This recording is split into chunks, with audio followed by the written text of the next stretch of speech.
संपूर्ण लोकों की जननी, विकसित कमल के सदृश नेत्रों वाली भगवान विष्णु के वक्षस्थल में विराजमान कमल उद्भवा श्री लक्ष्मी देवी को मैं नमस्कार करता हूँ।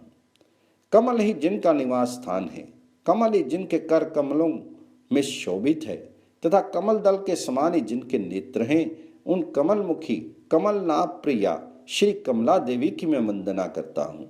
हे देवी, तुम सिद्धि हो, सदा हो, स्वाहा हो, सुधा हो और त्रिलोकी को पवित्र करने वाली हो तथा तुम ही संध्या, रात्रि, प्रभा, विभूति, मेधा, श्रद्धा और सरस्वती हो। हे शोभने, यज्ञ विद्या अर्थात कर्मकांड, महाविद्या अर्थात उपासना और गुह विद्या अर्थात इंद्रजाल तुम ही हो। और हे देवी, तुम ही मुक्ति फलदायिनी आत्म विद्या हो। हे देवी, अन्वीक्षकी अर्थात तर्क विद्या, वेद त्रयी, वार्ता अर्थात शिल्प वाणिज्य आदि और दंड नीति अर्थात राजनीति भी तुम ही हो। तुम ही ने अपने शांत और उग्र रूपों से यह समस्त संसार व्याप्त किया है। हे देवी, तुम्हारे बिना और ऐसी कौन स्त्री है जो देव देव भगवान गदाधर के योगी जन चिंतित सर यज्ञ में शरीर का आश्रय पा सके। हे देवी, तुम्हारे छोड़ देने पर संपूर्ण त्रिलोकी नष्ट प्राय होगी थी, अब तुम्ही ने उसे अपना जीवन दान दिया है। हे महाभागे, स्त्री, पुत्र, ग्रह, धन, धान्य और सुहृद ये सब सदा आप ही के दृष्टिपात से मनुष्यों को मिलते हैं। हे देवी, तुम्हारी कृपा दृष्टि के पात्र पुरुषों के लिए शारीरिक आरोग्य, ऐश्वर्य, शत्रु पक्ष का नाश और सुख आदि कुछ भी दुर्लभ नहीं है।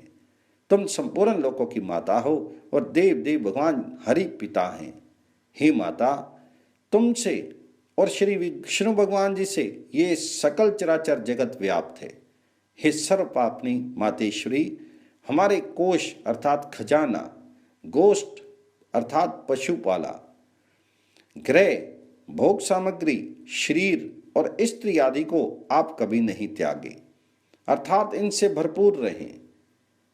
आई विष्णु वक्षस्थल निवासिनी, हमारे पुत्र, सहृद, पशु और भूषण आदि को कभी आप नहीं छोड़े। हे अमले, जिन मनुष्यों को तुम छोड़ देती हो उन्हें सत्व अर्थात मानसिक बल, सत्य, शौच और शील आदि गुण भी शीघ्र त्याग देते हैं। और तुम्हारी कृपा दृष्टि होने पर जो गुणहीन पुरुष भी शीघ्र शील आदि संपूर्ण गुण और कुलीनता तथा ऐश्वर्य आदि से संपन्न हो जाते हैं।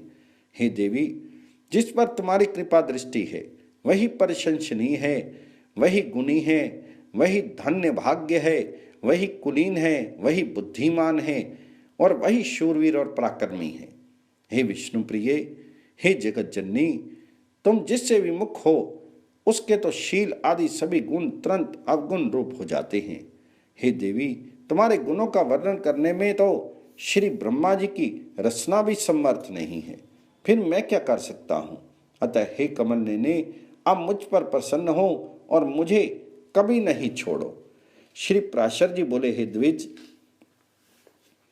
इस प्रकार सम्यक स्तुति किए जाने पर सर्वभूतिस्था श्री लक्ष्मी जी सब देवताओं के सुनते हुए इंद्र से इस प्रकार कहने लगी, हे देवेश्वर इंद्र, मैं तेरे इस स्तोत्र से अति प्रसन्न हूं। तुझको जो अभिष्ट हो वही वर मांग ले, मैं तुझे वर देने के लिए ही यहां आई हूं।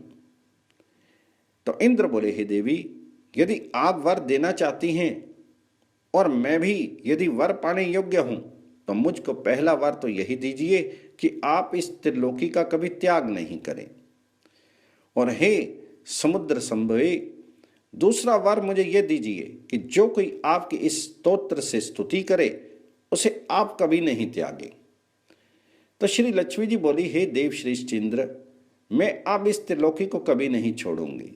तेरे स्तोत्र से प्रसन्न होकर मैं तुझे ये वर देती हूं तथा जो कोई मनुष्य प्रातःकाल और सायंकाल के समय इस स्तोत्र से मेरी स्तुति करेगा उससे भी मैं कभी विमुख नहीं होंगी। इस प्रकार पूर्व काल में महाभागा श्री लक्ष्मी जी ने देवराज की स्तोत्र रूप आराधना से संतुष्ट होकर उन्हें ये वर दिए।